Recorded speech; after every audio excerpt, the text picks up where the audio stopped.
Philadelphia police still don't know who gunned down reputed mob boss Angelo Bruno last night outside his South Philadelphia home. Bruno's murder came just a few days after his appearance before the New Jersey Commission of Investigation, where he was questioned about his alleged ties with organized crime in South Jersey. We have two reports. First, Susan Niesloss. It's fairly quiet along Snyder Avenue right now, but last night around 10 p.m., the scene here in front of Angelo Bruno's house was very different. Police say the 69-year-old reputed organized crime boss was about to get out of his car just outside his home when two unidentified men approached from behind and opened fire.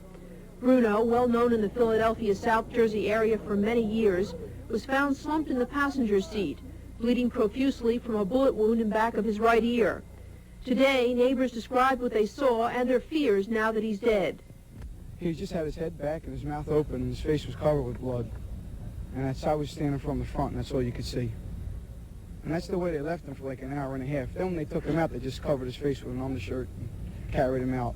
I guess he was kind of like a hero around here. The big thing, I guess, was that he would never be involved in drugs around this neighborhood. And now people are wondering, you know, what's going to happen? Is there going to be a lot of drug traffic around here now?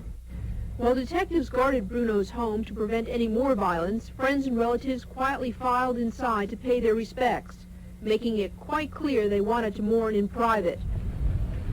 Family would appreciate it if you leave. Very much. Okay. All right? Yeah. No, we're not trying to be disrespectful. Well, it is disrespectful. Please. Police refused to talk about the slaying on camera, but according to one officer who patrols this beat regularly, I don't know how it could have happened. He was always so careful to have two bodyguards with him. Last night, though, there was only one along, and since he was slightly wounded during the attack, it's doubtful he could have provided much protection. In South Philadelphia, I'm Susan Niesloss. I'm Jeffrey Hall. Angelo Bruno was born in Sicily in May 1910. His surname was Annalore, but the family dropped it after emigrating to the United States when Angelo was a year old. Bruno's parents settled in Philadelphia, where they operated a small grocery store. Not much is known about Angelo's childhood, but it is known that he attended South Philly High but didn't graduate. Bruno's first brush with the law came when he was 18 years old. He was arrested for reckless driving. Then, in 1935, police found a still in Bruno's father's grocery store, charged young Angelo with bootlegging, but he was acquitted. Investigators continued to follow Bruno throughout his life, but never really came up with anything solid. His cover was blown in 1963 when a New York Mafia turncoat named Joe Valachi sang to police and told them Bruno headed the Philadelphia South Jersey crime family. Suddenly, Bruno became a prime target of federal investigations into organized crime. Police believe his big money came from illegal gambling and that he controlled the purse strings for nearly 1,000 subordinates. But Bruno eventually went legitimate. He bought legalized casinos in London and the Caribbean. He bought a hotel, a trucking company, a vending business. He became a millionaire. Later, Bruno ran into trouble with the New Jersey State Commission of Investigation for refusing to testify. For the first time in his life, he went to jail.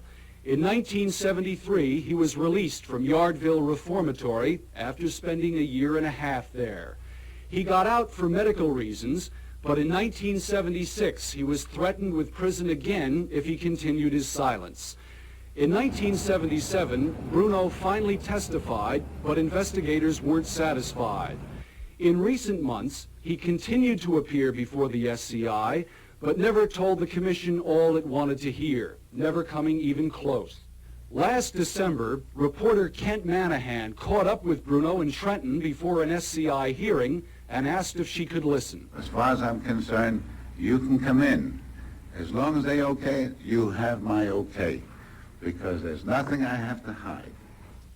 At the time of Bruno's death last night, it's believed the SCI was preparing to send him to court Monday to try and get an order forcing him to talk, once again under the threat of jail. Reportedly, the commission wanted to know about several mob murders and about Bruno's alleged business activities in Atlantic City. But as Bruno always said, he'd die before he'd ever talk about his reported links with crime. The irony of all this is that somebody apparently wanted to make sure Bruno made good on that promise. I'm Jeffrey Hall.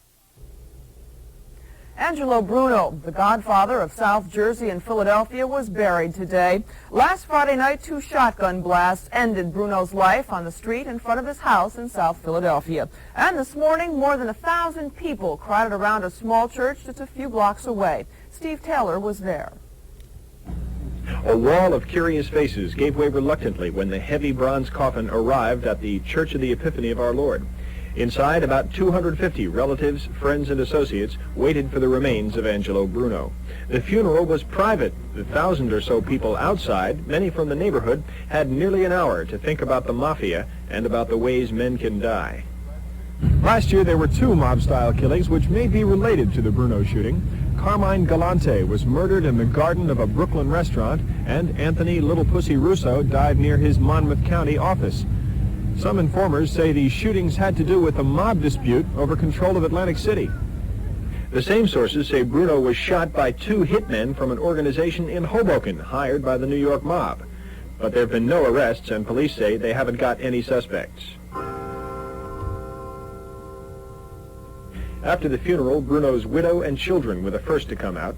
Among the many mourners who followed were Rosario and Giuseppe Gambino, cousins of the late New York crime boss Carlo Gambino. Just last week, the Gambino brothers were charged with drug trafficking in New Jersey. There were 30 limousines in the funeral procession, and they were joined by dozens of other cars for the half-hour drive to the cemetery, where Angelo Bruno was buried in a family plot. In Yeadon, Pennsylvania, just outside Philadelphia, I'm Steve Taylor.